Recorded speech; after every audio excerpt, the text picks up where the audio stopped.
आगे बढ़ते हैं और दीगर खबरें शामिल करते हैं। और खबर आपको देंगे कि 10 से 12 साल पुराने एंड्रॉयड मोबाइल फ़ोन्स पर आज रात से प्ले स्टोर की कुछ एप्लीकेशंस चलना और अपडेट होना बंद हो जाएंगी। इस वक्त हमारे नुमाइंदे सालिक शाह कराची सदर मोबाइल मार्केट में मौजूद है। वहाँ के दुकानदारों का इस हवाले से क्या कहना है, उनसे जानते हैं। सालिक बताएगा।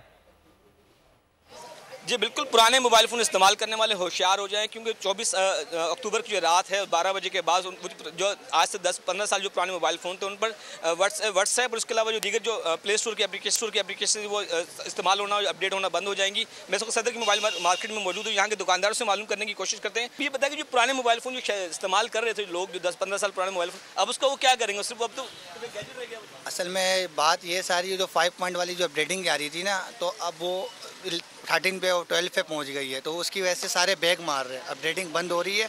और दूसरा जो अभी जो चल रहा था पीटीए का जो सिस्टम था, पीटीए ने तो पूरा बेड़ा गर्क कर दिया, कारोबार में ही फ़र्क पड़ा इससे। तो अभी ये टेस्ट बढ़ते हैं, बैग मार जाता है, तो इससे ये बहुत इशू हो रहा है। बिल्कुल, दुकानदारों को यही कहना है कि जो पुराने मोबाइल फ़ोन थे जो इस्तेमाल करने वाले यूज़र हैं, अब वो सिर्फ उस पर जो प्ले स्टोर की एप्लीकेशन को इस्तेमाल नहीं कर सकेंगे, सिर्फ वो सिम कॉलिंग के लिए इस्तेमाल हो सकेगा। उनका यही कहना है। बहुत शुक्रिया आपका तफसीलात के लिए। सब्सक्राइब करें और बेल दबाएं ताकि कोई खबर रह न जाए।